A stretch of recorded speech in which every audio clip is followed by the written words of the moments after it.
Hello and welcome to Darker Days Radio, and this is Darkling number... I'm trying to think which Darkling we're on. Guys, you want to have a guess on what Darkling we're on? Sorry, it's completely gone out of my head the moment I did the introduction. 23, aren't we, or something? It's because we've got so many things going out. At this very moment, Mike is sorting out... putting up the next Dark Ages Darkling. Yeah. I will get to the number in a minute. How is everyone? I'm very well, thank you. That's James, obviously. This is Chris Hello. speaking. This is the most unordered introduction ever as we work out the number for it. We'll just fly by the seat of our pants here. And of course, Steve is with us, as always, from the Royal Isles of England, where there is a Jubilee going on currently. Yeah, well, she's not my queen. I'm Welsh through and through. Right, fair enough. Cool. Obviously, we're doing part 3 of our Chronicle Design Darkling series. And as I said, we've got the next part of the Dark Ages Darkling series going up that Steve has been recording with Adrian. We've also had quite a lot of... We've had, not a lot, but we've had some feedback on all the Darklings. Yeah, we're on Darkling... Technically, we're on Darkling 24. So 23, you will see very soon, listeners, is Dark... Well, before this is the Dark Ages one. And so we are on 24. We've had a few questions from people, and we'll cover those today. And we are covering the particular topic of designing an intrigue, amongst other things. Essentially, the whole plan for this is to look at what type of steps and things to be aware of and things to think about in order to start stringing together a series of stories or gaming sessions or episodes to create your Chronicle. I think this is possibly one of the next most difficult things to do once you've determined what type of Chronicle you want to run and the setting, because there's various different things you need to be aware of or to do when setting it up. Before we get into that, is there anything else we got? Anyone wants to say? What have we been up to? I've not really been doing any gaming recently. I've not played on anything gaming-wise. Just trying to finish off the Venice ebook, which is I've got like a few NPCs left to do. I've got what are they? Hobgoblins. I've got a few hobgoblins I want to write up that have a Venetian theme, and then pretty much it's done other than writing up a SAS document for it, which will take a while. Steve, what gaming type stuff you've been up to or other interesting things? Well, I'm still hammering out my classic World of Darkness Vampire the Masquerade campaign on a Wednesday night for my friends. We've had a couple of players for different reasons leave, but oddly enough, we've had some new players turn up and fill their shoes immediately, so that's quite interesting. Ah, classic. Brilliant.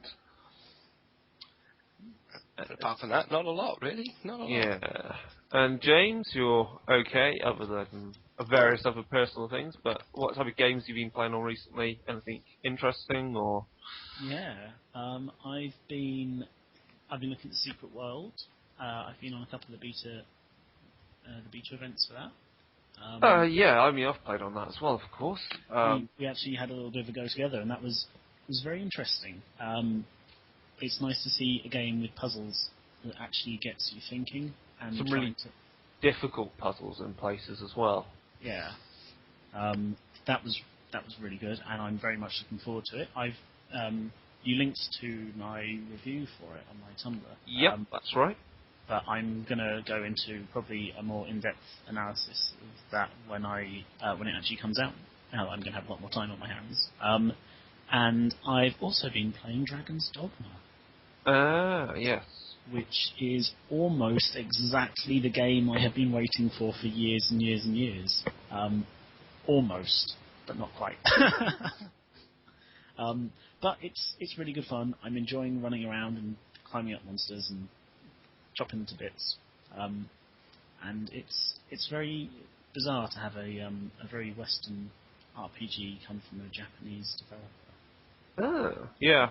It's quite, yeah, because obviously you showed me the demo when you were staying over at my place, and yeah, it had having quite a Western look, but yet you explained it's very similar to Monster Hunter in the gameplay of it. So Yeah, that's been really good fun.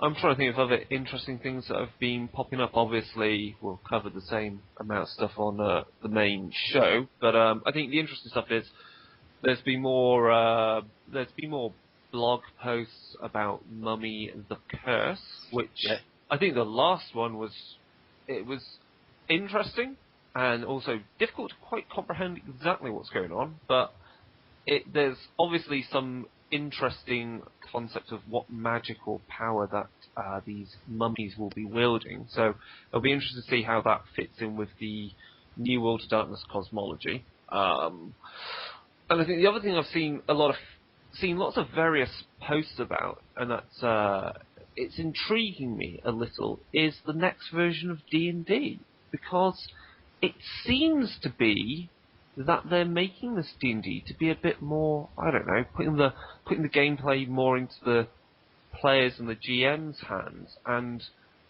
basically telling you to just do what you feel is right, and you don't need to roll for everything. So I don't know what's going on with that. It seems like an alien beast of a D&D. So I'm kind of watching how that goes, because I feel a little burnt by Fading Suns. I still want to do some fancy roleplay, but Fading Suns.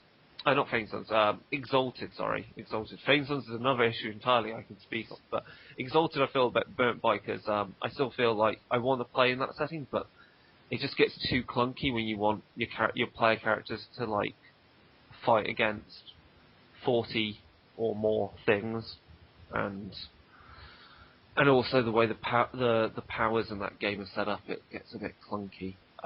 So yeah, I want a fantasy setting that kind of works for me, and so we'll see how the next D&D works and how that fits with, say, what is it called, Dark Sun?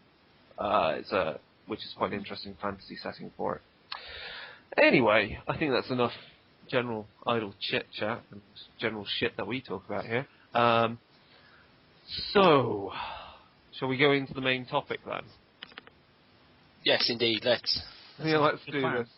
Okay, so, designing an intrigue. What the hell do I mean by that? James, do you want to start? What things have you... Because you're right now looking at sort of setting up a game. So have you started to consider these type of issues? Yeah, I was thinking some on after our podcast last time, with the kind of outline of it, and I basically decided on taking inspiration from the big struggles about the gentrification of Hamburg. Mm-hmm. And I thought the someone from the Sears of the Throne trying to there's the area which is the Reeperbahn, which is it used to be where they made all the rope. Turns out that's what the name of the street is, but that's turned into the red light district. And I was thinking that the Sears of the Throne would basically be trying to take over the area to turn it into a theme park for sexual tourism. Lovely. Because nothing subdues the masses more than like sex when you want it. Like, because there's always that saying that the reason anyone ever achieves all the breakthroughs and stuff is just to impress the opposite sex. Well, if you don't have to, because you can just go out and buy it, then why bother? So they would be looking to buy up large areas of the St. Pauli and the Reeperbahn, and as the mages, the player group would be people who actually live in this area, because it's actually meant to be a cultural area as well, where a lot of the artists live, because there's lots of cheap housing. But when it becomes trendy, it becomes too expensive. So, that was my kind of idea, and the intrigue, I guess, is where the parts of the idea, the parts of your plotline kind of mesh together and where they rub against each other. Yeah, well, I was thinking, I mean, the steps I would be thinking from what you've said, your next steps would be considering, which Seers of the Throne NPCs are, say, in charge of this. And the intrigue then is you have to get into the mindset of those NPCs and think, what are the series of steps they need to do in order to, in order for their plan to be played out and for them to achieve their goal. And then you would have to consider, well, what other Seers of the Throne NPCs would there be who would like to see that main NPC fail, and then you begin to create an intrigue which is based around the antagonists, and then you can start to look at, say, your pentacle mages and see, well, which of those group are, how much information do they have of what's going on, who are putting the most effort into preventing that plan occurring, and also which mages within that group will not want the plan to be played out, but also want to take advantage of the events of it, so that they can gain the upper hand over other pentacle mages. It's as much as people may claim they hate politics and so forth. Any game like this, and World of Darkness games, being social games, do come down to politics and about. And when I say politics, it's about who can get what out of what situation, and can they get away with it. So, Steve, what do you think about design and intrigue? What can you add to what we've already said, and then or elaborate on there? Or what's your view on design and intrigue? What's the main aim for it all? Okay, well, for me, I think the main intrigue is going to be, at the essence, the story that's going to draw your players into your Chronicle. This is the thing that's going to get them hooked. I want to know the outcome of this thing. The intrigue, these step-by-step kind of points, you can tie into what we were talking about last time with the null hypothesis. Yeah. Where before you even begin introducing your player to it, it's just sit down and say, okay, then you have bad guy A that wants to do, nefarious plot 1. Mm-hmm. How does he go about that? Yeah. Okay? And we're talking, everything he does just touches gold. There's no hassles and there's no problems. He just does it. What are the points that go along there? And then just take a step back from that and say, okay, then, well, there's point 1. I could introduce the group there. I could introduce the group at then point 2. The next stage of his plan. As more information is leaked out, and that's the tie-ins, how you're going to get your group involved in this, is these points can also lead you to clues or breadcrumbs that can lead your group to the next part of the intrigue, which is a difficult thing sometimes. Yeah, no, that's spot on, and I think one of the key steps is knowing what is the main final goal of the intrigue, and again, it's getting the mindset of that antagonistic NPC and thinking, what the hell does he want, and what events and what steps will he be involved in to get to his goal. And I think in the storyteller section of the Changeling the Lost book, it gives the idea of, like, you know where the start is, you know where the end is, and then you just need to fill out the bits in between. And yeah, Steve, you said with the null hypothesis about working out where do the players interact with that series of events, because obviously it's from that point on, the events following on from that you've already written out will then be changed or completely removed and replaced by different events depending upon how the players interact with it. And when we say people interact with that plot, it may not just be the player characters, it can also be other NPCs who are alerted to certain events. and also would not like to see particular NPCs play out their plans. Yeah, I think that's the main aim of designing an intrigue. But I think the next thing then is really the nuts and bolts of putting it together. As I said, you can lay out quite a simplistic plan for these events, but then also sometimes it's quite difficult to see how you can modify or what events should occur or may occur if you want to plan out a bit further. And I think that's where there are other techniques and tools that can come in helpful. So one of the other things I think that's important for when you're planning an intrigue is also drawing up a web of intrigue. People may have seen these in the back of books such as the Chicago book for New World of Darkness or Chicago Chronicles for Classic World of Darkness.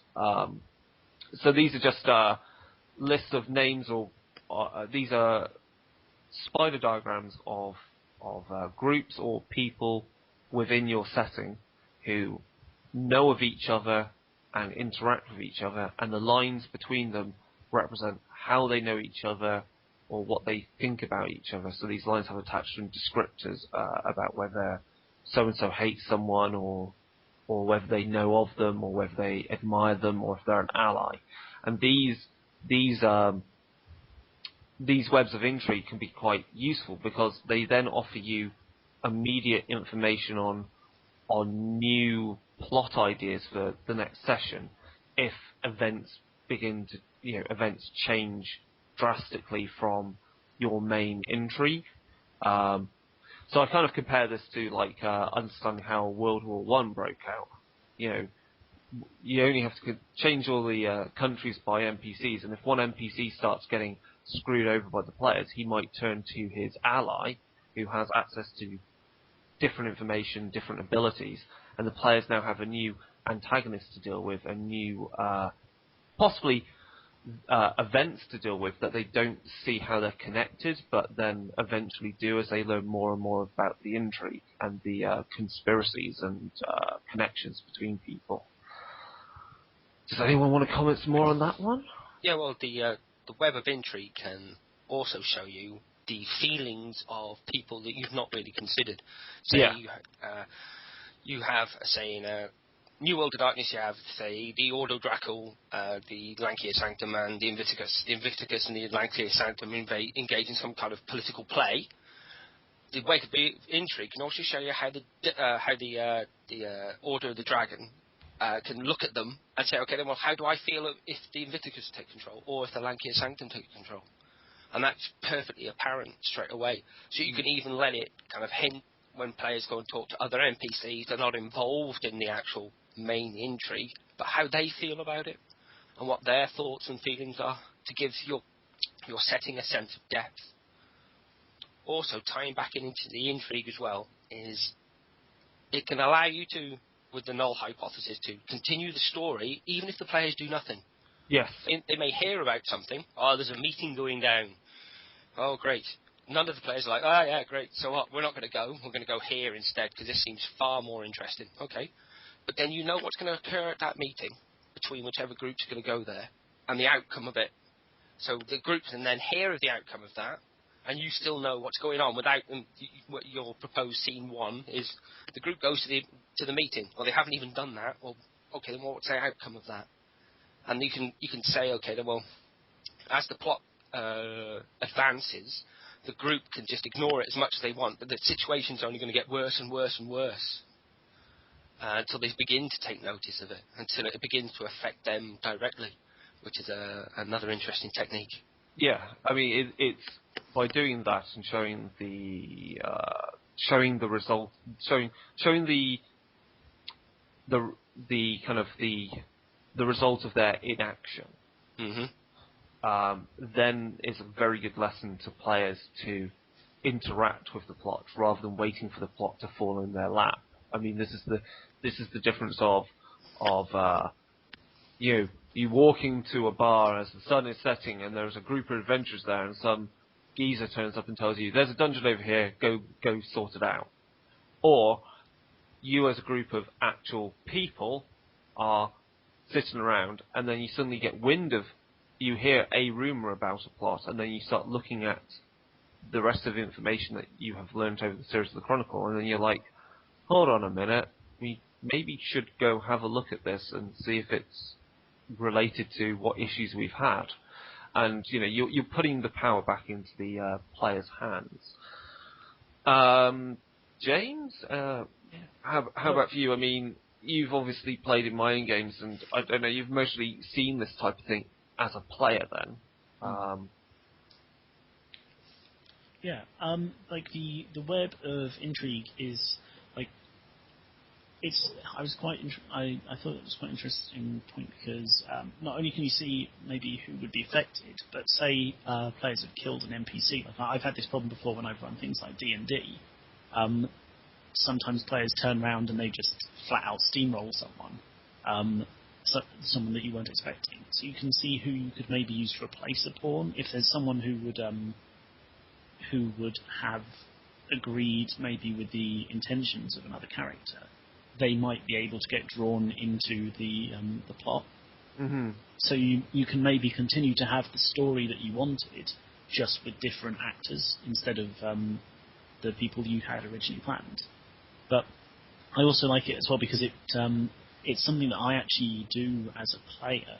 I try and figure out the relationships between the NPCs we meet, because I mean I suppose this is my metagamey kind of games mastery thing, but I like to try and figure out like where plots are going. I'll still blunder along with them regardless. Like if it's me doing stuff in a player mentality as opposed to actually playing as my character, I like to get all the plot. I was in a LARP for World of Darkness, and I think the first week that it started, I turned up and I was just like, I'm following all of the plots, and our the guy who was running it, he gave me some bonus XP, but he asked me if I could lay off and leave something for everyone else to do. Because you follow where the things interconnected, and you're just like, this is important. I've babbled a bit there, haven't I? No, I mean, that's all good stuff.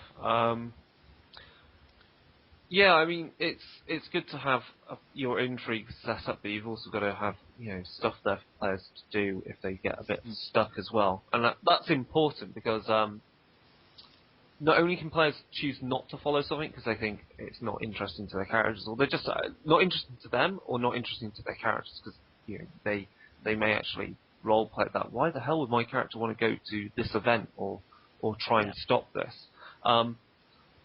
You may even get the case where players find things a little difficult, so that they instead don't even know what's going on because they just haven't put the things together. And this gets us into the issue of complexity, I feel, with intrigues, and the complexity of clues and the complexity of an intrigue.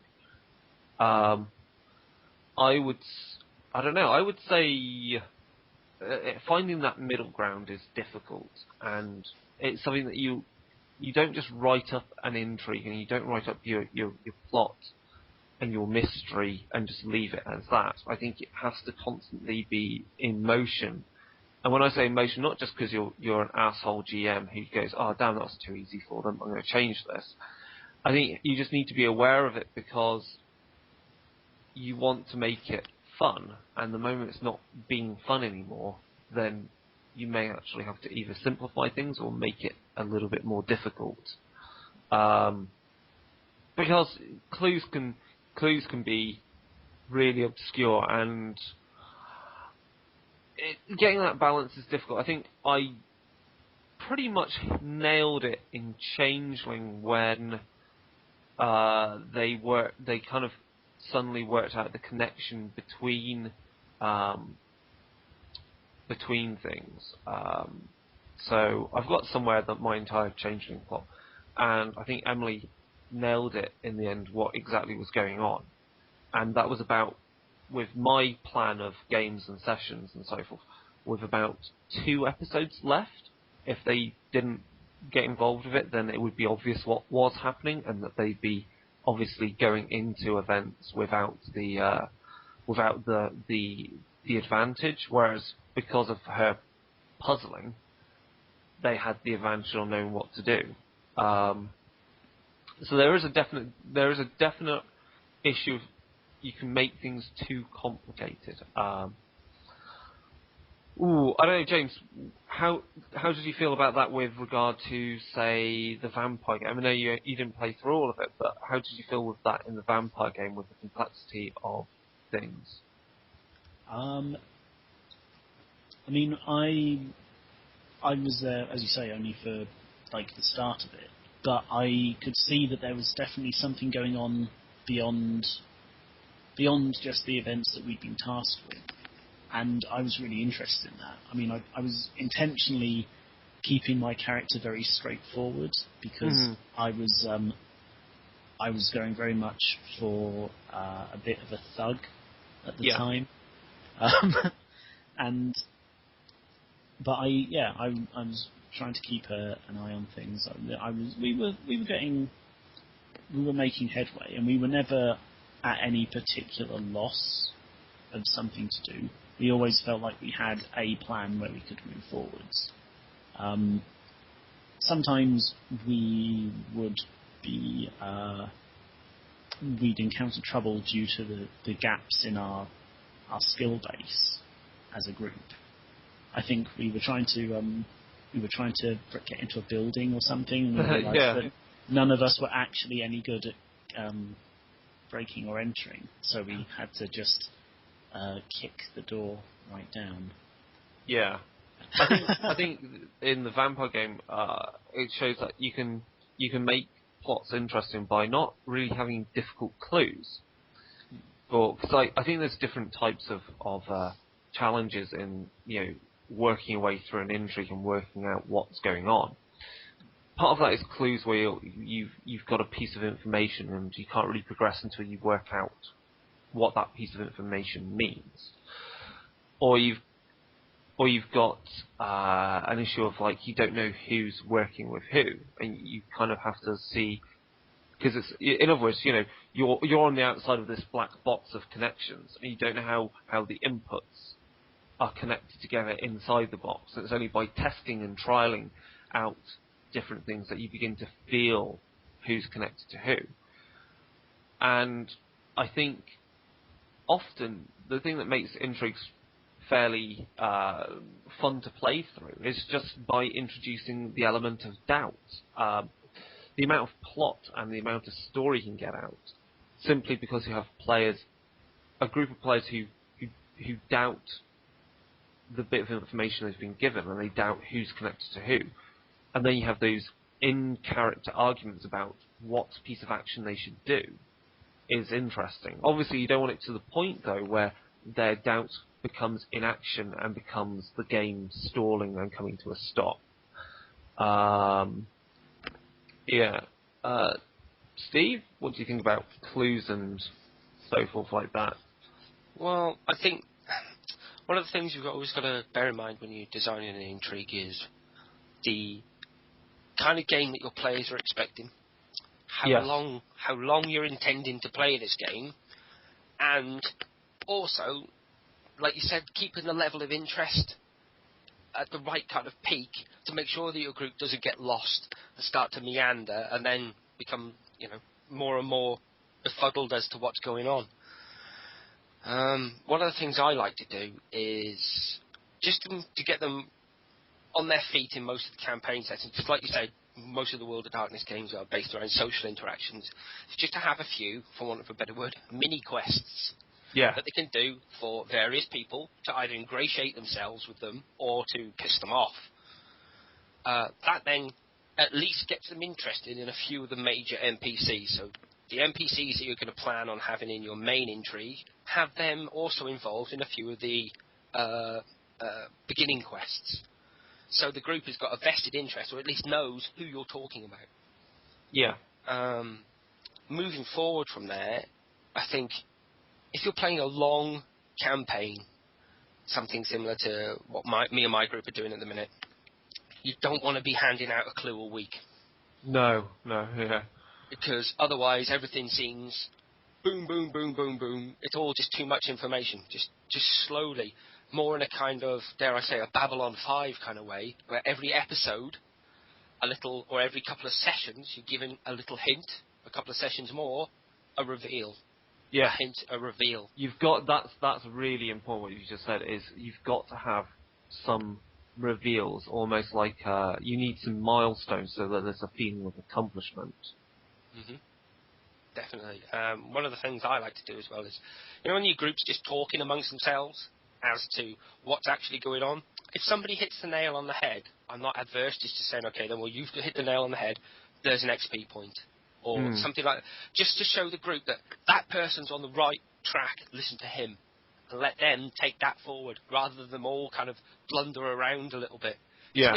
It's a bit carrot and stickish, but it can get your group at least out of something where they're all like, what's going on? I don't know. What is going on? And you're like, oh, really, guys? Come on.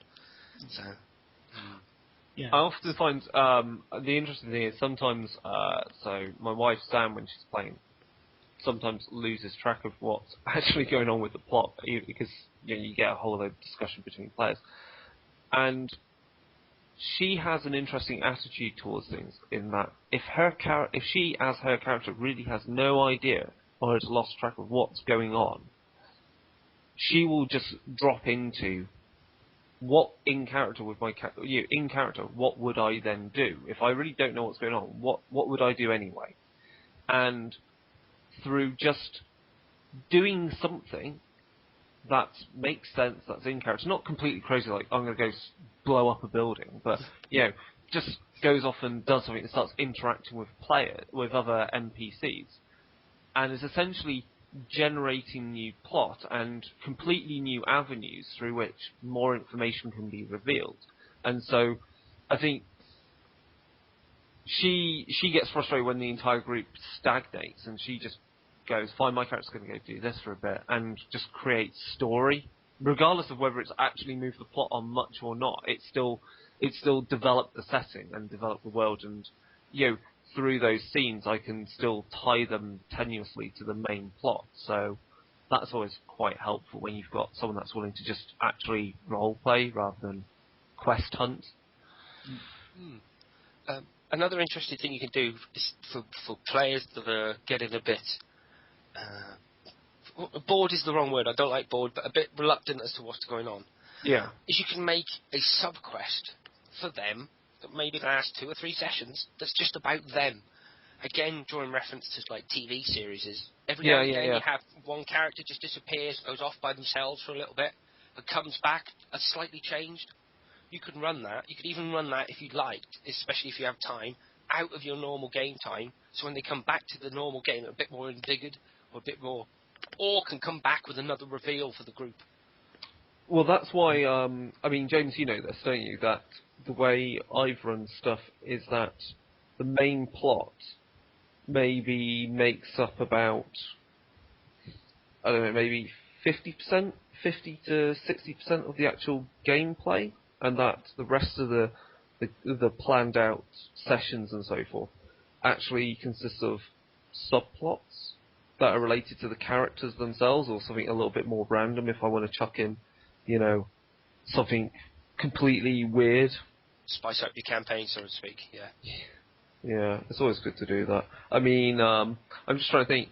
I think maybe the second or third story into my Vampire Chronicle was a ghost story that I ran. I don't know, James, you may have played in that one? I can't remember. No. Anyway. Yeah. But, it's good to do that. Is there anything more we can add about things? This is always a difficult subject with intrigues, because I think intrigues and conspiracies and so forth, there are different types of puzzles and challenges. Obviously, there are physical challenges, which come down to the dice and is all about combat and planning appropriate opponents for combat is always a fun one, but I don't think it's too difficult in World of Darkness compared to, say, other game systems like Exalted, for example. Then you've got the social, I say social combat, but the social challenges, which I prefer to role play more than dice roll, unless a dice roll is really needed. Yeah, fully agree. And then, often I think if a dice roll is needed, it's either because there is no way to fully roleplay it out and the dice roll is the only best way to simulate it, or it is a contested type of action and you think that the dice roll's the most fair way to represent it, but you still use the roleplay to add the modifiers and the flavour onto it, so that good roleplay on the player's part results in them having more chance of success. Is obviously the other type of challenge in a intrigue is of course the mental. I like to use the Crystal Maze thing. Mental challenge, where Richard Bryan runs through your Chronicle and he's like, "Come with me, I have a puzzle for you, and I'm going to take you to Mummy, and she's going to ask you 3 questions." And those mental problems and so forth, I really like writing and figuring out puzzles of that sort, and either they're puzzles that occur over a long term, which is like gathering bits of information and working out how they connect, because it's kind of like a very long riddle, or they're very short and sweet kind of things. And I'm wondering how do you guys feel about whether those are the type of things that players need to solve, or that should really stay out and you keep it to the dice rolls? That's an interesting question, because I think involving your players in any way other than rolling the dice sometimes is always a bit more fun, because it breaks with the monotony of just picking up dice and resolving. There's my dice pool, I roll that, I do it, or I don't do it, or I botch. Great. So, that can tie in well. If you're willing to bring in, especially for some kind of, like you say, mental puzzles or something like that, props that you can bring in, actual puzzles, give them to the players, and some people have got the mind for that they can just take these things apart and put them back together easily, but that's not really represented well on their character sheets. Or other people are represented like that well on their character sheet, but in real life have no clue how to do most things. So. Yeah. That's where dice rolls for me are simply just a case of, if they get stuck, dice rolls result in how many more hints I throw out. James, how do you feel about those things? Because you obviously, James, you've played quite a fair bit of D&D, right? Yeah. And how many of the say D&D stuff, or if you've played any of the pre-made modules or so forth? Because I think there's a feeling with these things that you can get the kind of the classic kind of D&D style riddles and that's can be a bit twee. We've had a lot. One of the things in D&D is you often feel like the campaigns have been designed to kill you. It's not to produce a fun adventure. It's to murder the party as efficiently as possible. I guess that's because I have been on the receiving end of a lot of traps. That just seems to be how my characters roll. I do play them a little bit reckless. But because of that, you do get challenges or you get puzzles that are almost unanswered. You wouldn't ever sit down and go, "Oh, sure, right, that's exactly what I do." You end up resorting to the point-and-click method, where you go "What have we got in our inventory? I will use everything I have on this statue. I will use the rubber chicken." Yeah. And then you end up with creative solutions which don't work. I had a cleric, and we were trying to get around this immovable wall of force that was blocking us from the next part of the dungeon. And I happened to have Stone to Mud as a spell. And I was like, "Oh, awesome. Well, what we do is we just go, the wall turns into mud, and we walk around the wall of force. Fuck it, fun. Yeah. And that, to me, was a fantastic solution. And then it was like, it's magic stone. Oh, fuck off. Who's that? Sorry, who the fuck said that? That's shit. That's an amazing solution to it. But, it's things like that where you're like, okay, I've got a spell which is basically for an edge case scenario where we need to try and figure some way out or some way around something. Why do I even bother? Why do we even have this in the spell book? Yeah. Why is this even an option if all that's going to happen with it is, magic says no? And I do find puzzles, like really, really obscure puzzles, do often leave players sitting there going like, what am I even doing? Why am I doing this? And I've had stuff like that when I made a small game myself to introduce the people to something, and they didn't realise why they should be doing anything. They just wanted to get through this room and get on to doing something else. And it's like, okay, right, it's handy to have maybe a puzzle that resolves itself if people get stuck too long. I had a tomb, and the players had maybe a certain amount of. They had like 15, or was it maybe they had like 5-10 minutes just to come up with a solution to stop the zombies all being raised. And if they didn't manage to come up with something, so some zombies got risen. But if they had like burnt the tome or something, then you just go like done. But because it's something that resolves itself, it's not a blocker. I'm trying to think of the type of puzzles that I've used. So let's think. So I do like so in Changeling, I've used word puzzles, and actually it was an idea that I grabbed from Matt McFarlane's own Changeling game, which is misinterpretation. So the idea that you can gain a puzzle from a ghost, but ghosts have, how you can say, inaccurate memories of what they saw when they were mortal, say the moment of death. And so the puzzle, the clue, it wasn't a puzzle, but the clue was sin's souls lie. And that sounds like, well, that makes no sense in English. And the clue, the clue or the thing that the players had to realise was that actually it was a misinterpretation, and that actually it's a kind of a play on words, and actually it's actually Latin, which means sin solio. It's like sin solio or something. I can't remember. It's on my blog anyway, but which essentially means without light, I am silent. And you can do little things like that. I think it's very fitting for World of Darkness, especially when you've got ghosts and supernatural things, to do kind of word plays and misinterpretations or numbers and so forth, like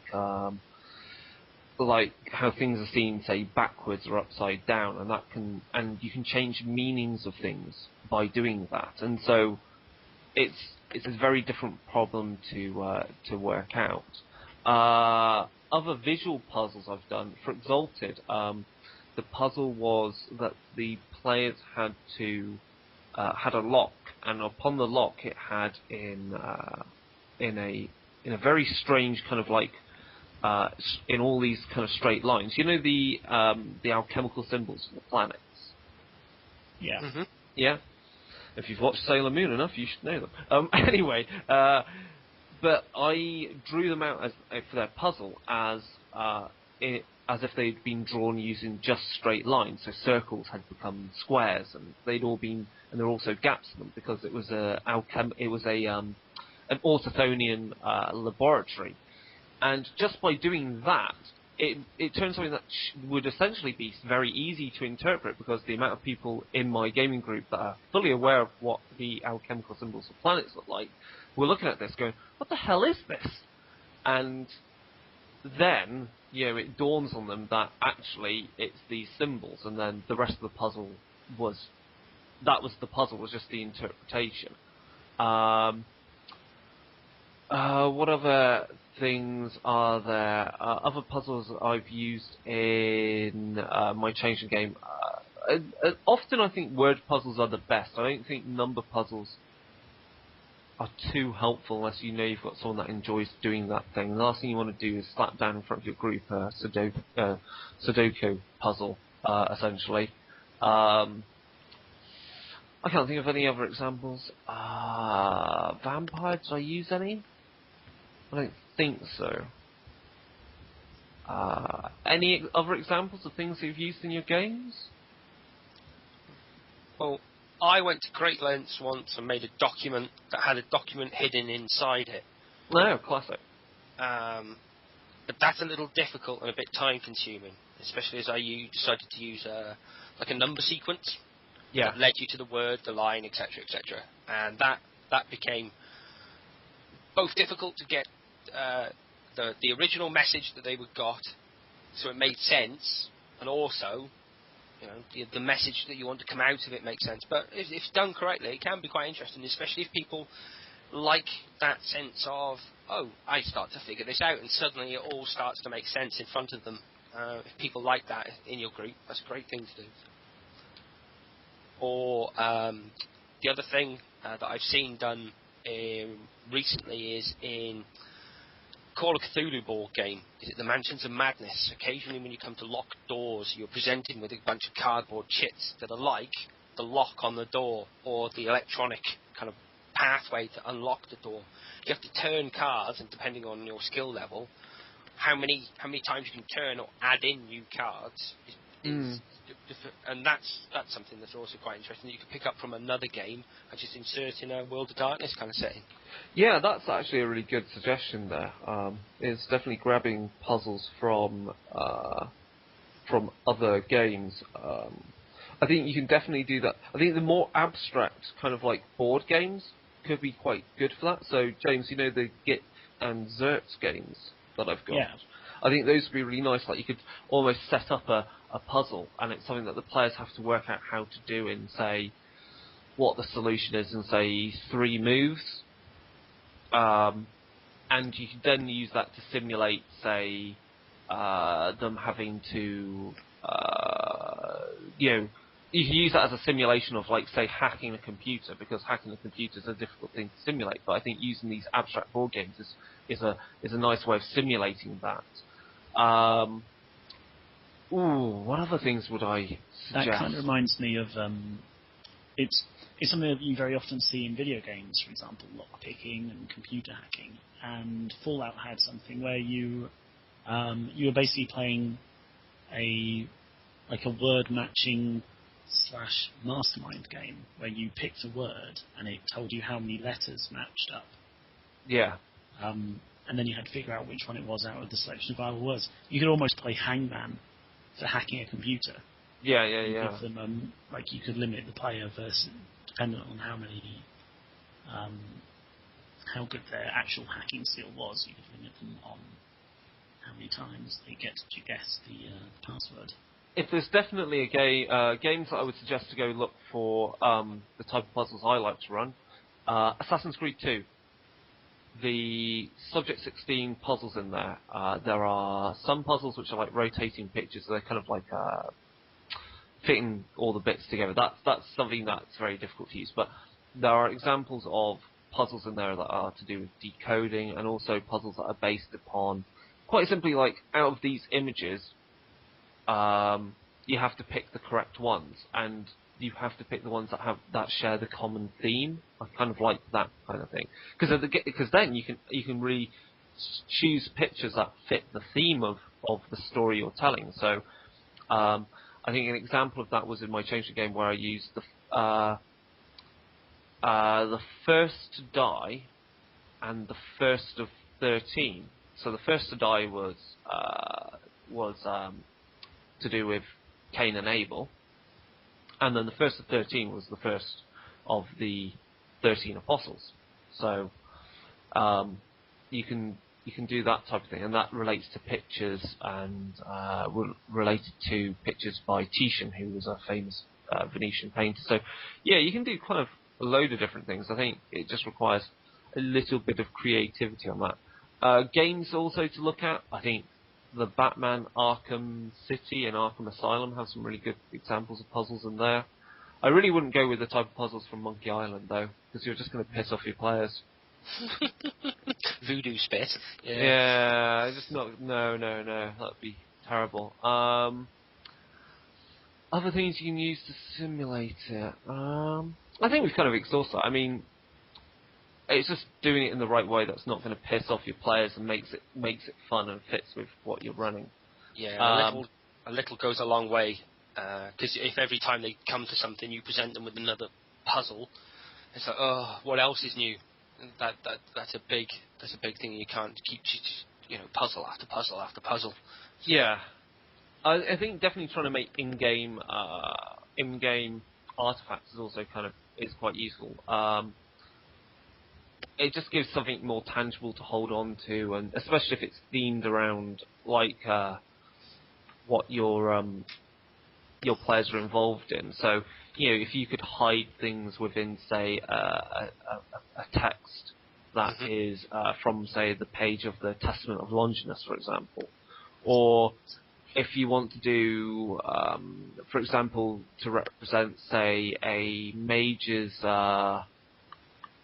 magical tome that's been encrypted by some means, of course, I would use the idea of the film Contact. You guys remember that? They get all the bits of information, but it doesn't make sense until they realise that each page they have is actually the side of a box, and once you match up those sides of boxes, you realise that depending on which way you look through the box of these images, that each page overlays onto the one on the other side and creates the full page, and then you've got multiple boxes with multiple page overlays, and the idea of overlays is really good because all you then need is like a printer and some acetate sheets, or hell, all you need is some thin A4 paper and something very bright, and you can have and then the challenge is for your players to say take these, well, not A4, I would say piece of paper that are at least square in shape, because then that makes it a real challenge, and they have to like layer them up in the correct way. And I think that's kind of fun. All these things take a bit of effort. It depends how much effort you want to put in. Cool. Okay. I think that's kind of the intrigue and things that to consider there. The other main challenge, of course, is designing NPCs. Last time we talked about how many NPCs would you want in your game, but we didn't really talk about designing them, as in key features, how much information you give for them, and dangers that you can run into when creating them. I've also got, is normal abnormal, or is abnormal normal? And about how cliches can work for you and when they don't. So, Steve, what do you think about design NPCs? What's, say, the biggest problem that you see people run into, or you hear about when people create characters? I think, for me, I think the biggest problem is overpowering NPCs. In your show notes that you passed around, you've got Count Von Badass. Yeah. We've all met characters like that, I'm sure. That, no matter what you do, no matter how powerful you are, they're always wielding something far more powerful, and the GM just sits the other side of his screen, cackling with delight as he smashes PC after PC. Yeah, Count Von Badass is a term I've borrowed from the Fear the Boot podcast because it just makes sense.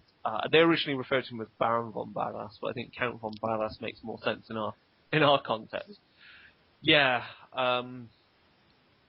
it's problematic when you have a character which is the games master's favourite, because he's not going to die and he's always going to have an ace up his sleeve.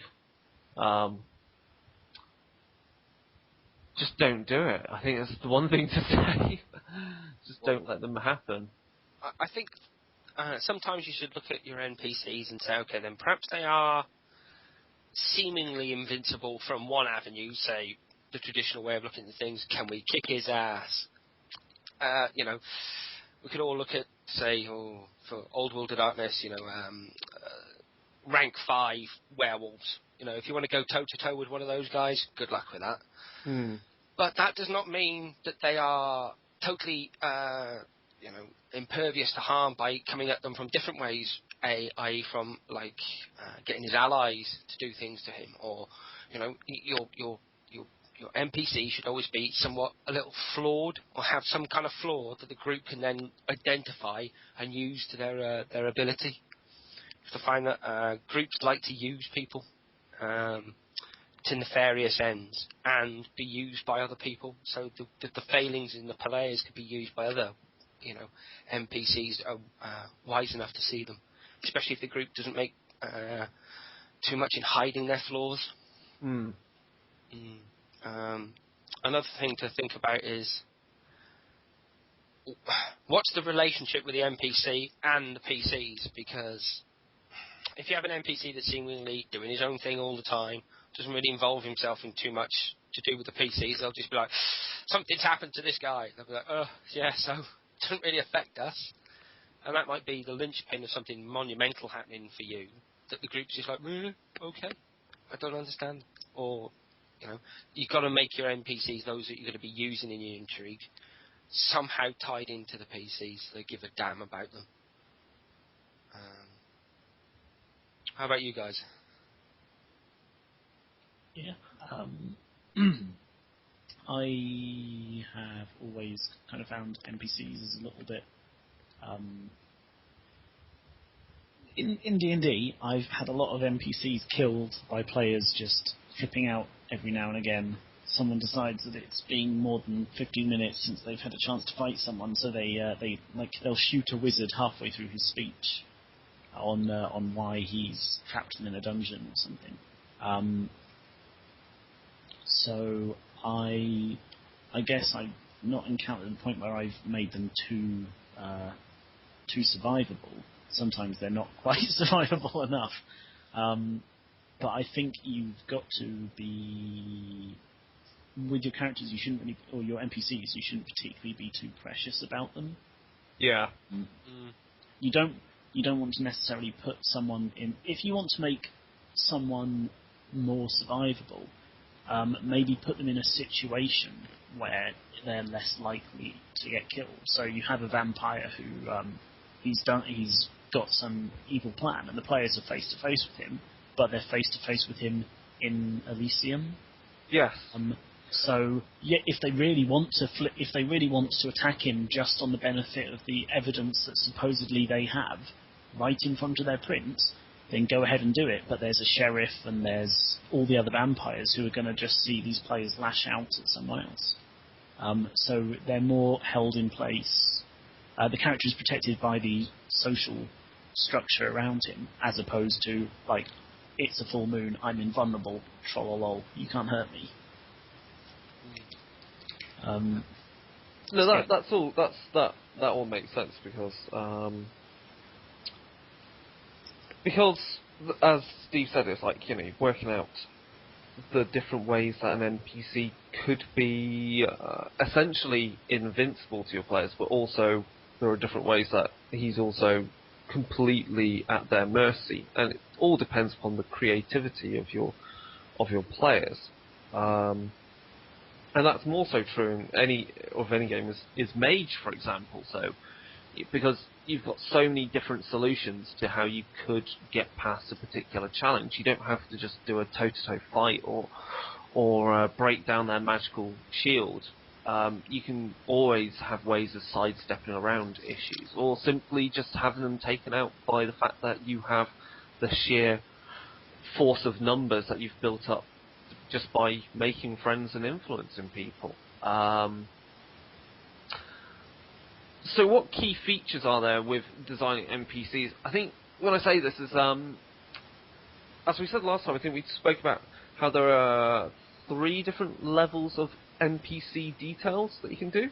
Yes. So there is the full character sheet, then there is the cut down character sheet, and then there is the the 2-line description of the person, and they have 1 or 2 dice pools described. And I think I'm talking about that really here, the full character sheet people, because they're going to be your movers and shakers behind your intrigues. So, and I think this when I say key features, and then it's how much detail.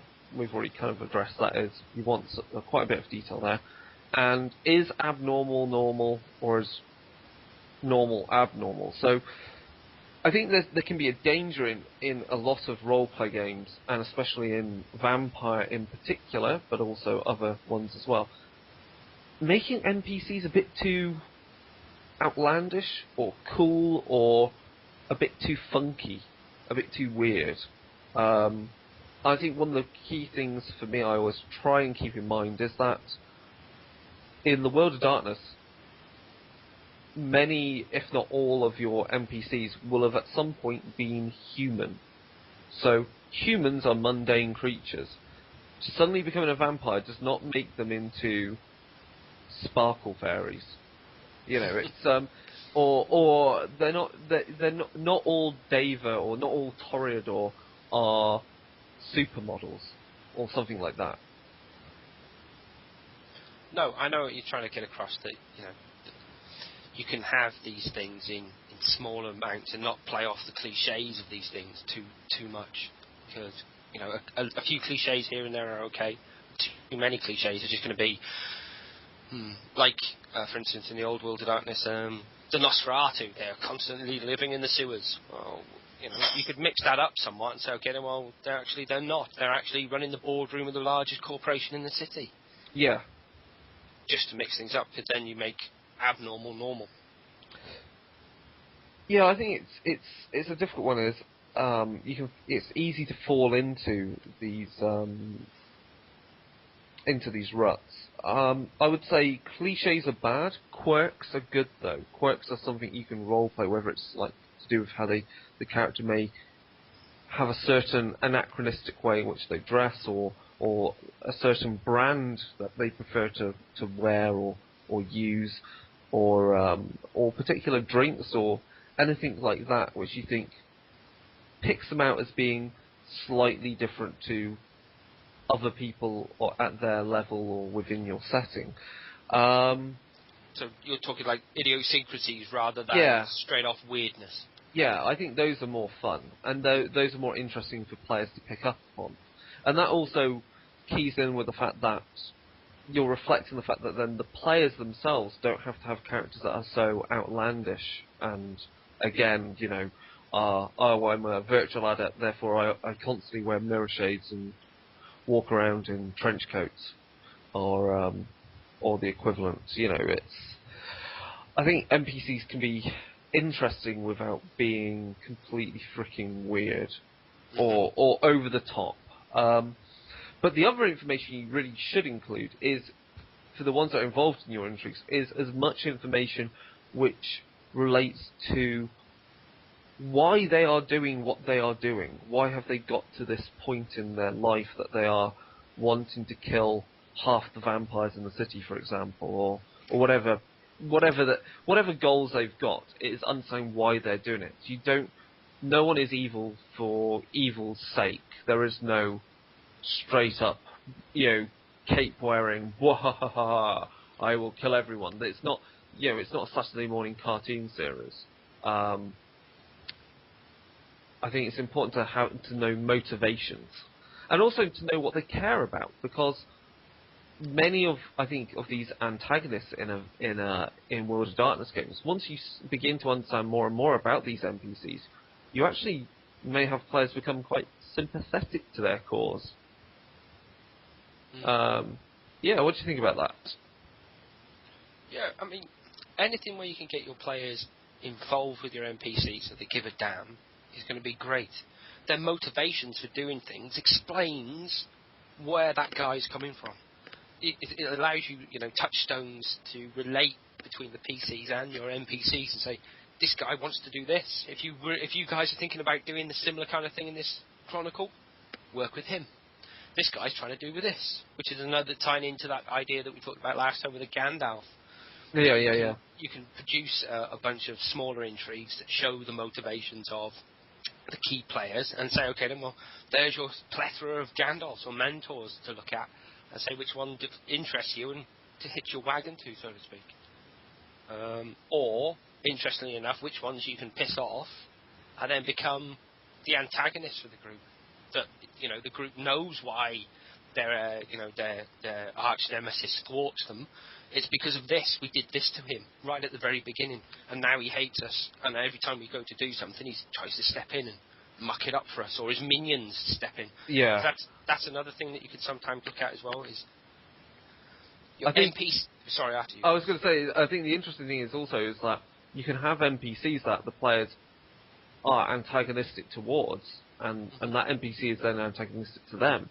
Mm-hmm. And it could come down to something as simple as they just don't get on. Yeah. And, vampires are petty enough creatures, so are mages, and anyone else. And I think, again, that drives home that how World of Darkness games are social games, is that the reason that you can have people fighting against each other could simply come down to the fact that someone just, had a foot in mouth kind of scenario where they were like, well, I don't really like that film. And it's like, you don't like that film?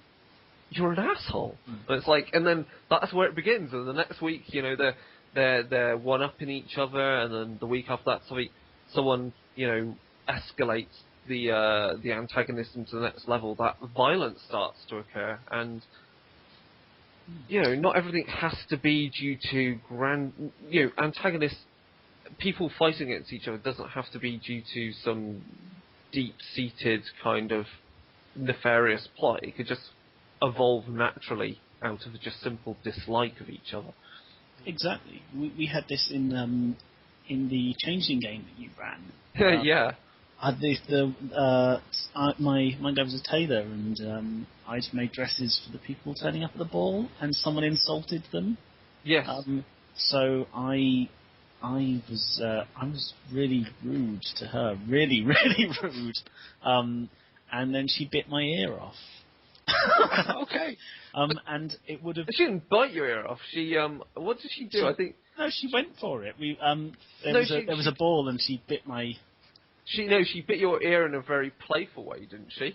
No, she pulled the thing off. Or she tried to. No, I don't remember her because I was role playing that character. Obviously, no, she was basically she bit your ear, not in a way that she was going to rip it off, but it was to just show that she was in control of the situation. Because I believe that you were having to dance. Your character was having to dance with her. Yes. Yeah. So she just did that just to show you who was in charge. Right. Well, I would have. Yes. If I'd been put in that Chronicle, I would have probably have gone out of my way from that point on to ridicule the bitch. Yeah. To ridicule her and raise hell for her in any possible way that I could conceivably manage. And that's, as you said, this is exactly what you guys are talking about. That sometimes you can find a nemesis through very simple manners. Like she'd insulted the thing that my character was basically bait, like he'd built his life around. Yeah. Mm-hmm. And sometimes that can be like, if you're really in your character mindset, that can be enough. Yeah. Yeah. I mean, it's always funny when you see that, because you can immediately see. It's more fun when you see players not get on with NPCs simply because they, for some whatever reason, just don't like them, either because the player doesn't like the character, or there's the role play leads to that kind of that antagonism and dislike of that NPC, and it can become quite a curious thing when suddenly that NPC that they just hated for like half the Chronicle is the one that actually can help them out, and then they have to reevaluate their opinion of this person, because they're like, he's a complete dick, but actually when the chips are down, he's quite cool. But it's like, oh right, where do you go from there? And that I think is a lot of fun to play out than just the straight up, well, he's the one that's been murdering everyone and stealing their hearts. Let's beat him up. That's so straightforward and obvious. but getting to know why somebody's beating someone up and stealing their hearts. Yes, Perhaps it's something that they're not wanting to do, but are being forced into do it. So exactly. You bursting into the on the scene and just having at them is, probably the worst solution. It is a solution nonetheless, though. But yeah, carry on. If you got something, I'm also sorry. I was just looking at the rest of our notes here, but yeah. But I think your player's relationship with your NPCs as well can be governed by good storytelling, by just basically, if you want the guy to be an arsehole, role play like an arsehole. We can all do it. Just every little thing that you want to say about their characters, anything that they've done, anything that's common knowledge that they messed up, just hint at it. But as you said, your example of the Changeling game, where your tailor James was slighted by somebody else, that became a big thing. Well, perhaps that's what Chris had in mind all along, that he wanted to build this essence of animosity between you and this shadowy fae. And then lead you somewhere else with it, or show you that, she's not so bad, but, she's perhaps somebody else's opinions governing what she's saying.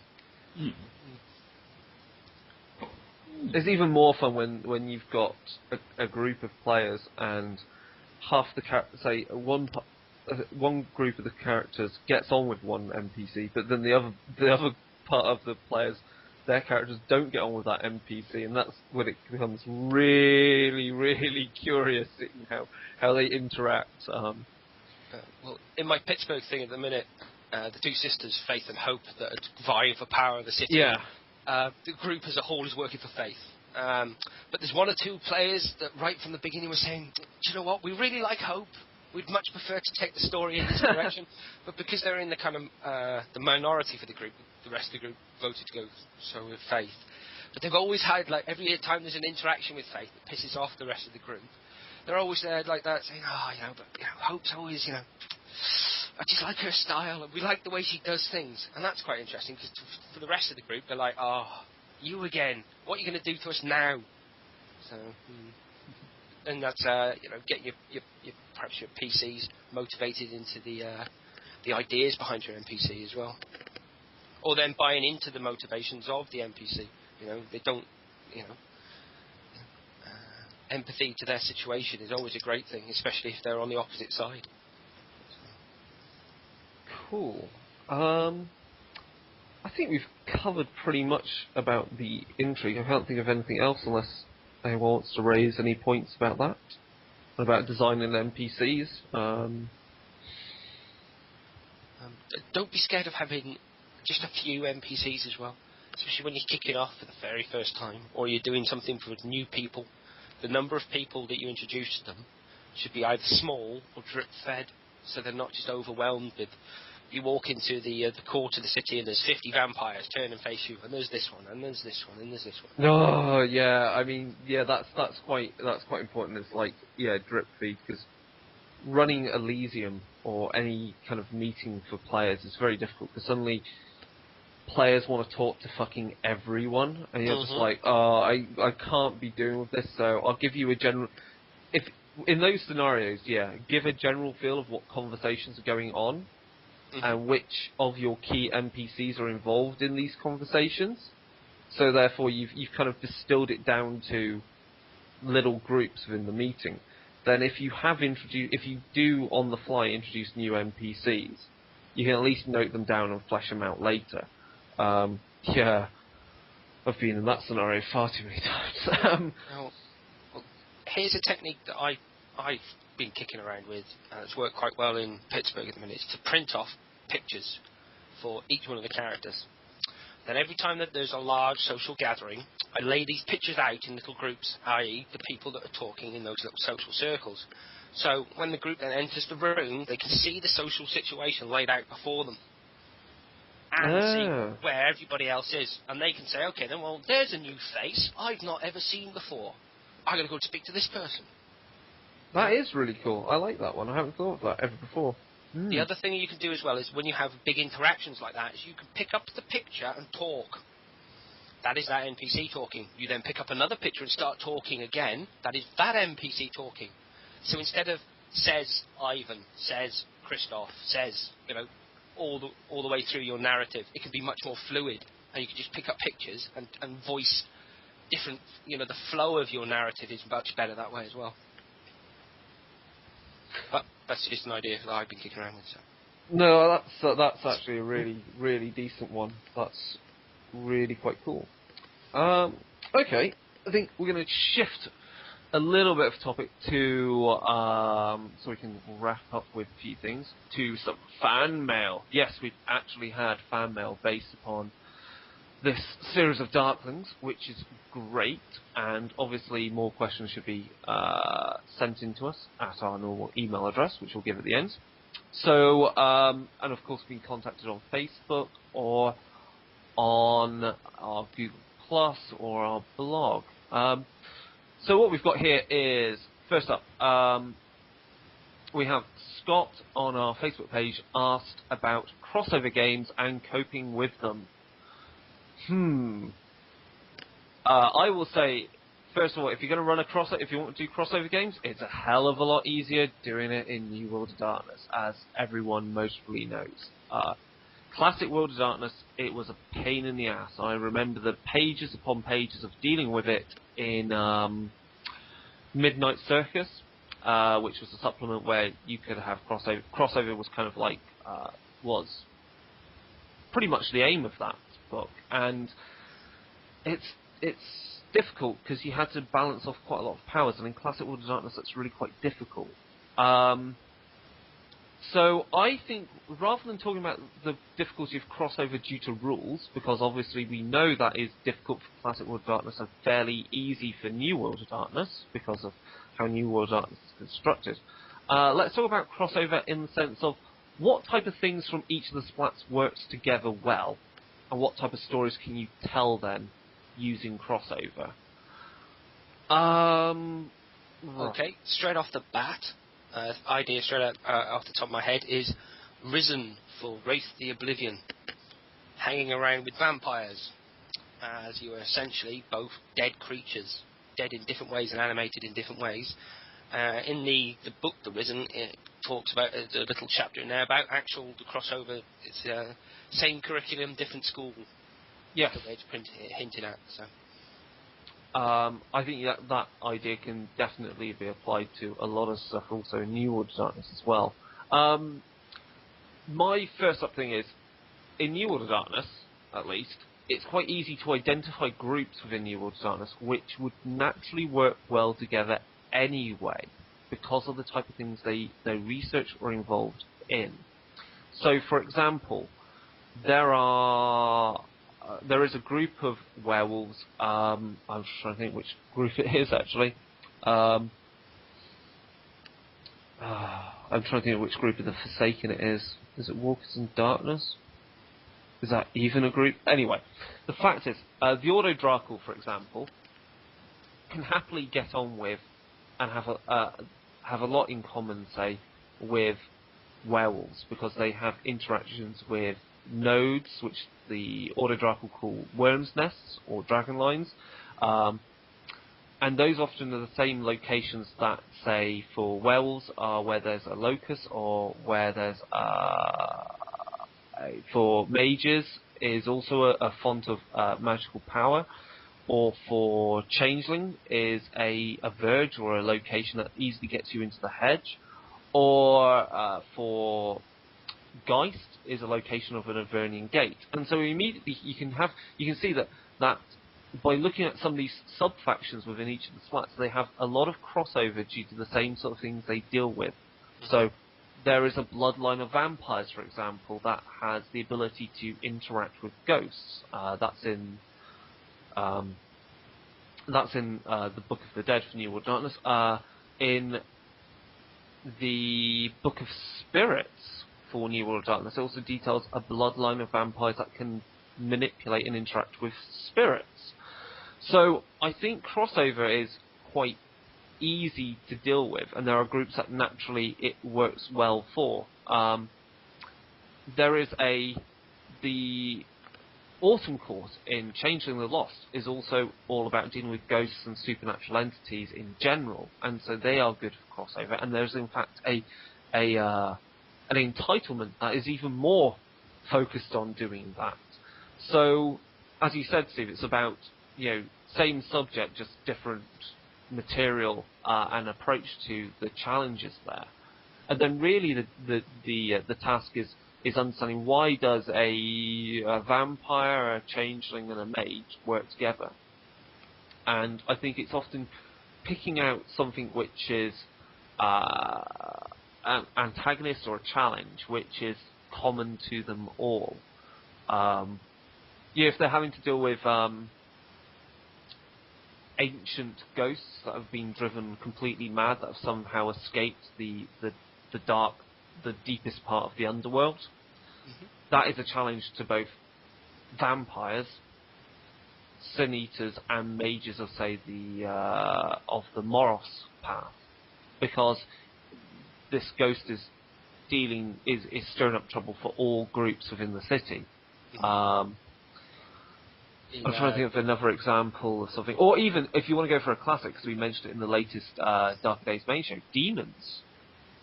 Demons have a lot to gain from any of the supernatural groups in any of New World of Darkness or Classic World of Darkness, and so make for an ideal kind of antagonist which different supernatural creatures can rally around that cause to fight against or to combat, or if they've got their own plan to make use of the demon when the others think they're just fighting it. Yeah, I mean, in Classic World of Darkness, in the Kindred of the East, you have the Yama Kings, who are the overlords of the 10,000 hells that are trying to bring out the sixth stage of being, and that crosses over to werewolves, vampires, and is a common touchstone that they can work together as a common cause. So, but still have that essence of conflict between the PCs. That's quite an interesting thing to do.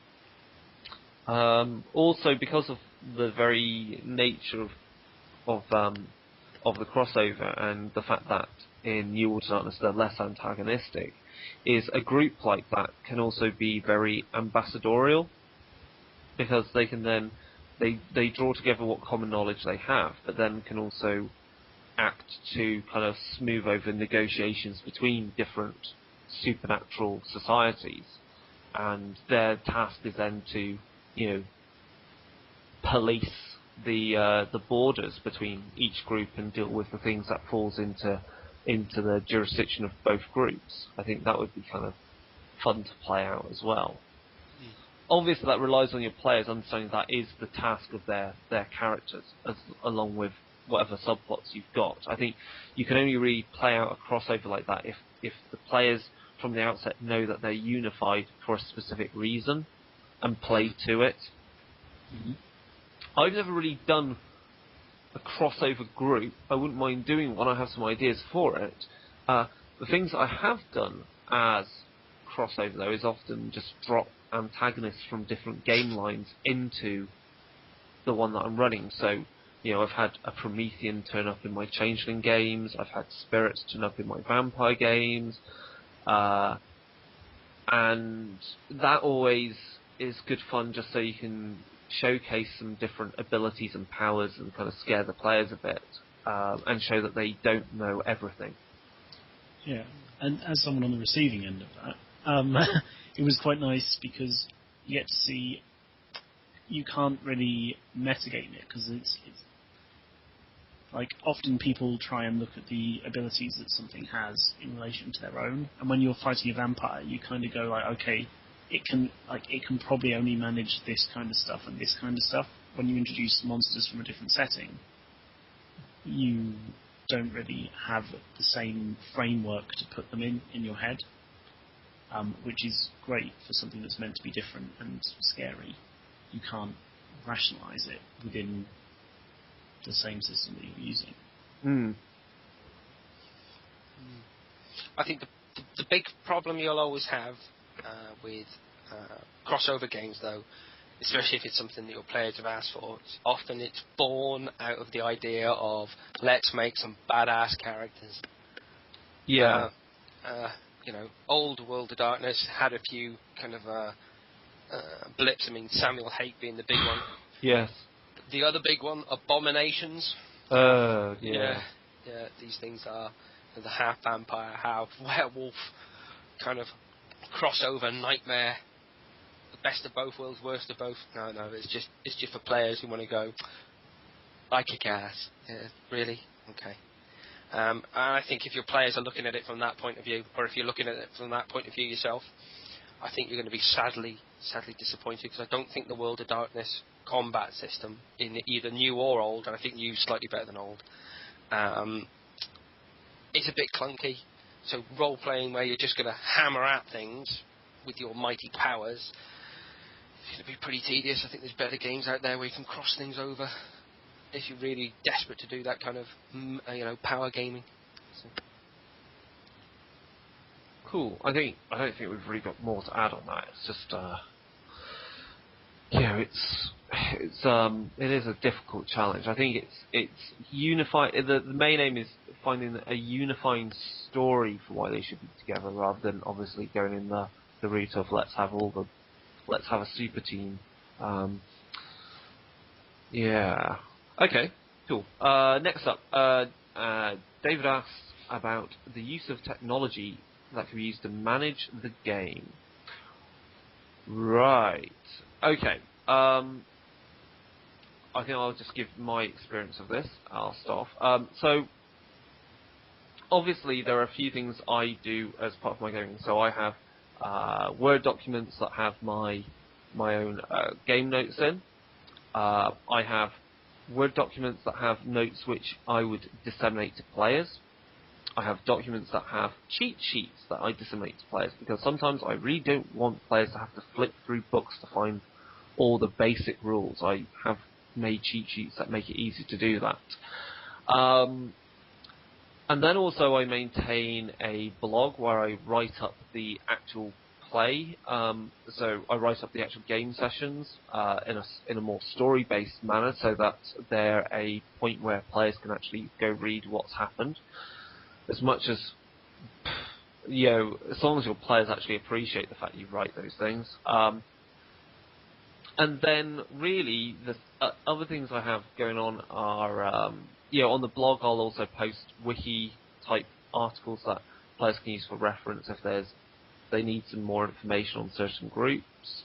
I have on my laptop a playlist for whichever game I'm running, so I've got about 3 hours worth of music, which is just queued up in a particular way that is constantly rising tension, that oscillates in being calm and being energetic.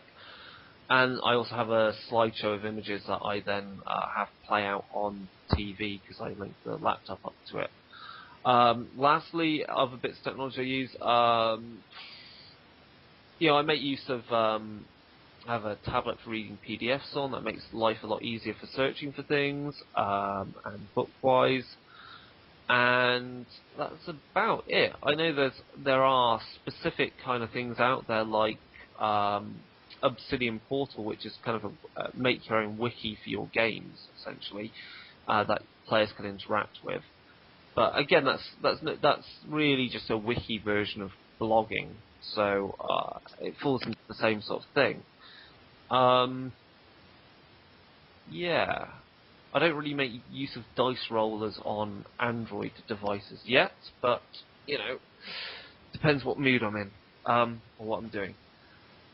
What do you think, guys? Technology, gaming? I'm a big fan of technology, I've got to say. Bringing anything to the table, be it, a laptop, or even a clever smartphone with a nice app that you haven't seen before on it. All these things are just there to help your game. I mean, back in the day, roleplay was pen and paper. Well, let's face it, pen and paper is having its day and losing against these portable media devices we've all got in our pockets. I think this is the way that gaming should go, and I think it'd be nice to see companies knocking out a few more things that are like White Wolf created apps, for want of a better word. Or I know there was some talk a long time ago about a White Wolf Chronicle managing software, wasn't there? I think they realised that Wizards of the Coast hit a brick wall with that, with their kind of version of that, and we're cautious about it. I mean, I don't know where. I haven't heard anything recently about that. That's something else I'd like to see. Yeah, that would be kind of cool to see that. But then just careful, like you say, creating Word documents that are carefully ordered, that you make backups of as well. There's another thing that we should chuck out there.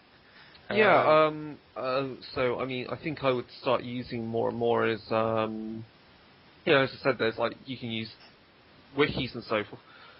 Google Drive, Google Documents is also a great way of storing stuff and disseminating it to your players. I was going to say actually, Google Docs. Like I've been enjoying it, using it for our show notes, and I'm actually writing my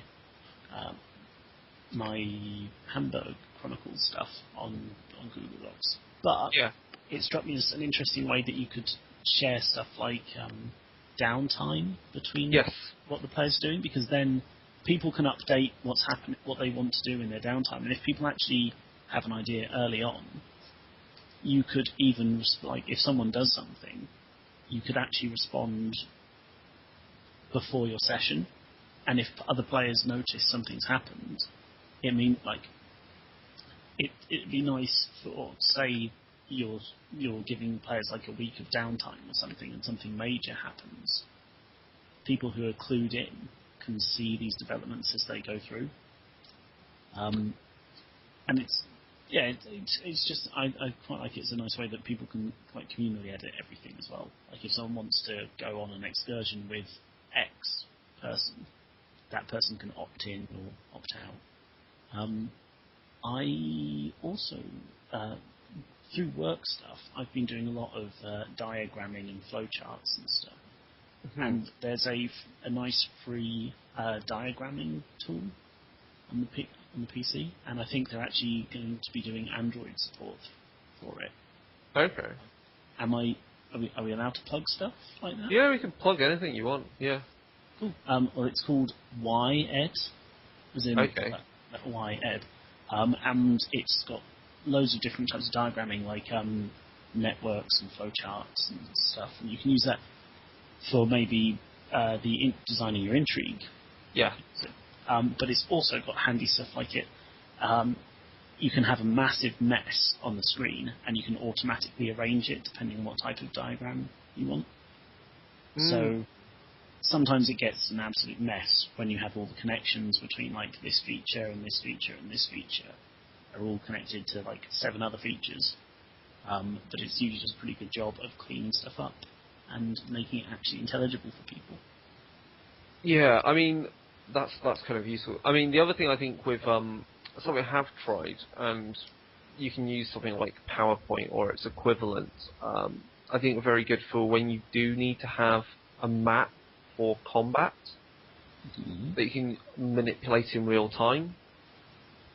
I think you could do that type of thing quite well, because I'm not one for cracking out the miniatures, but if there was a way to display it on a TV or on a tablet quite happily, like a combat scenario, then that's more my thing. You could use you could actually use a layered graphics program if you wanted to do. Yeah, exactly. Layouts like that, like Paint.net or GIMP. And you could, if you wanted to do something like that on the PC, you could lock your line art so that you have that on different layers so it doesn't interact. And then when you move people, you just copy and paste them around on the screen. Yeah, exactly. That'd be quite nice, especially in a game where the scenery could change a lot. Because then you can draw the alterations onto your line art. Yeah. And then actually, if you can get hold of it, you could almost get hold of any pre-made maps that are available as PDF, and you can load them in.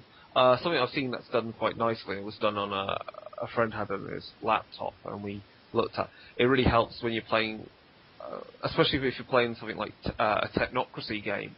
It's really cool to have like classic-looking blueprints as a PowerPoint presentation, or actually having a PowerPoint presentation as gentlemen, your mission is you must remove the reality deviants. It is a level 6 threat, and your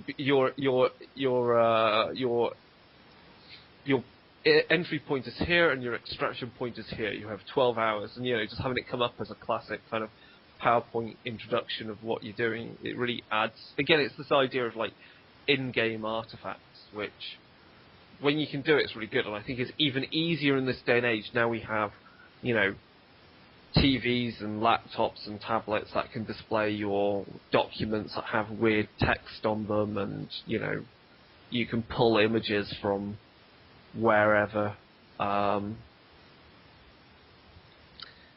Yeah, I think that kind of covers it, really. Technology Technology is great for it. I mean, it's a completely different thing from like when I got started out. These things I would hand draw out entire maps and dungeons on grid paper and. Yes. I'm the same. I probably kept W.H. Smiths going for about 4 years. Yeah. Cool. Okay. Right.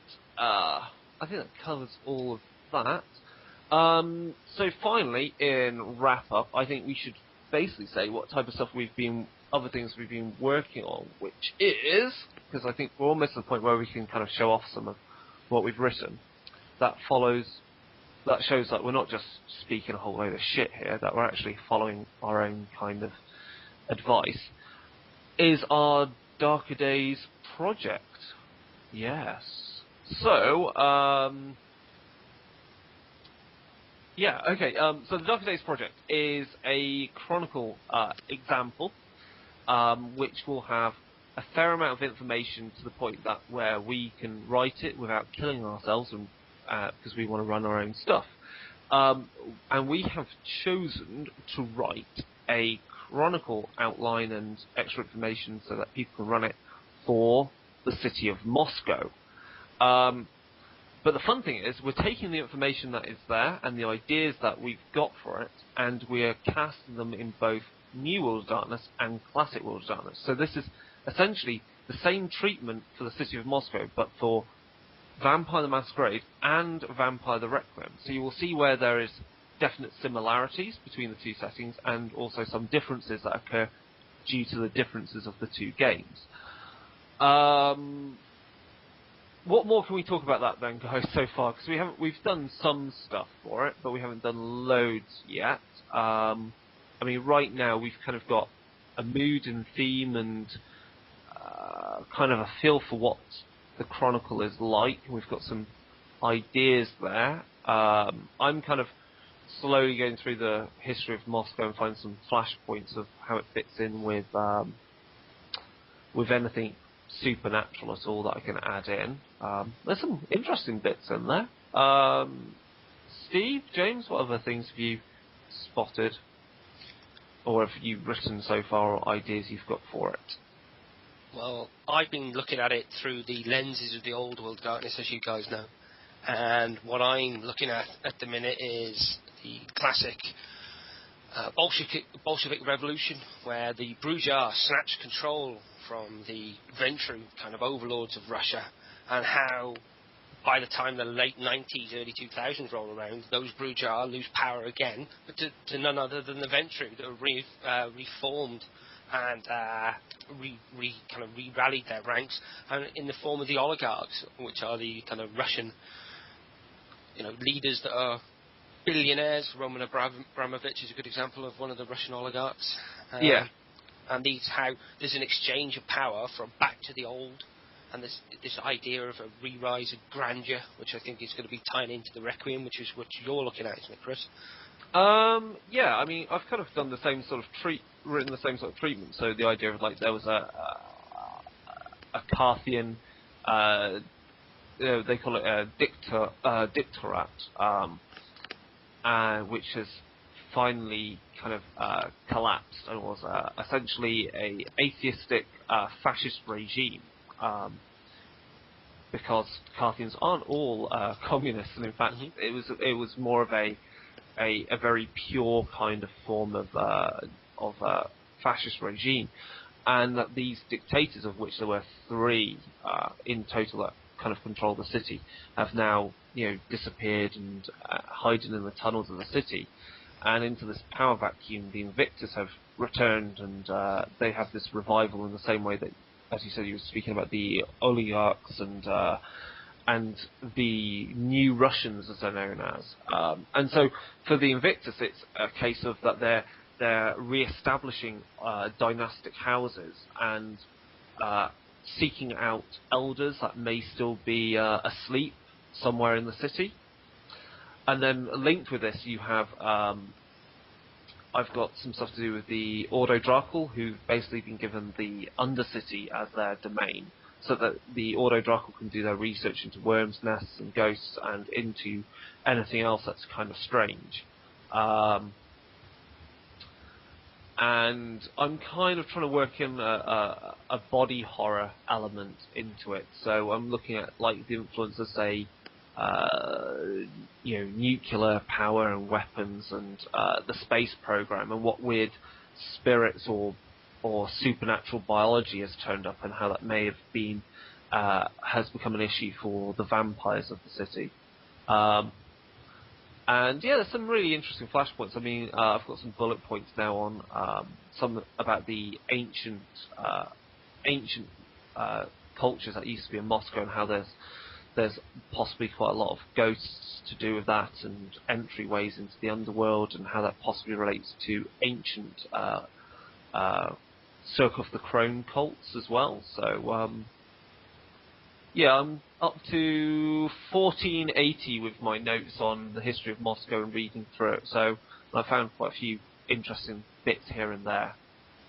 And also I'm making a big point about how the Lancashire Sanctum are more themed around something that's on I think it's a bit of fan-made material I found for a vampire LARP, but it's the idea of the what's known as the Byzantine Creed. So it's the Lancashire Sanctum based more upon Eastern Orthodox Christianity, and how they've perverted that to the Testament of Longinus. Interesting, because one of the things I did want to have a look at as well is the rise and fall of Eastern Orthodoxy in Russia, but I was going to come at it from a Malkavian point of view, I think. So all right, yeah. That's just in my early stages at the minute. I'm still kicking that idea around. So. But I think you guys can get the impression that we're working on something big that you can hopefully have a look at soon. I mean, it's all just bloody bullet points right now, but even that's kind of interesting to look at. I think there's some ideas there to work with. James, got any other stuff you added in, or? I've not really done anything on Moscow yet. I've mostly been kind of mulling over Hamburg and trying to get my head around that. It also seems like I might be changing my group of players that it's aimed at as well. I'm looking at maybe running games over Skype, considering I am now going to be leaving Germany. Yes. And that'll be interesting, because I've not really run any games over Skype, but it'll be fun to play in, and so I can learn how to... obviously we can learn from your mistakes, James, and yeah, obviously, it'd be good to... I'm open to doing some Skype gaming, because, sometimes it's difficult to get a gaming group, and what with moving around and so forth, and how easy it might be just to get some people together that via Skype to do your gaming. I think that's about it. That's the show, really. All I can say is thank you for you two again for showing up and talking a whole load of crap about roleplay. No problem. Yeah. It's a pleasure. And obviously, what else have we got to say? You can obviously get in contact with us at darkerdaysradio@gmail.com. We also have a Facebook page. We also have a Google Plus page. We also have a Posterous page where we do a bit of blogging, and reviews will go up of any other things. We also have a Twitter, which is Darker Days Radio, and we also have I think that is all the social networks covered. Yes. Ooh, what else can we say? So we'll get some of this information up there in the show notes on the when we post up this podcast. And what other things we've got to look forward to? As I say, we've got by the time of this is up, part 2 of Dark Ages should be out. So part 3 should be coming up soon, which covers the sects of Dark Ages Vampire. Isn't that right, Steve? Yeah, that's right. We have a real good look at all the major minor sects, and I think, if I remember correctly, that's the show that ran away with us. So. Oh.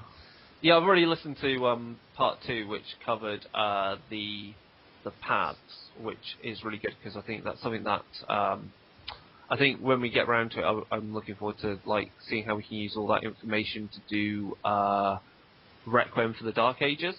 Mm-hmm. I think that'd be a really cool kind of again, a really cool kind of document we could work on as a Darker Days project of how do you use all this stuff to create the Dark Ages through the Requiem lens. That would be kind of neat. What else? I know we've got another another Darker Days show being lined up with another exciting interview, I hope, because we had the last show had Matt McFarland on, and that was awesome. Yeah, that's about it, really. So I bid you farewell, and yeah, thanks for listening.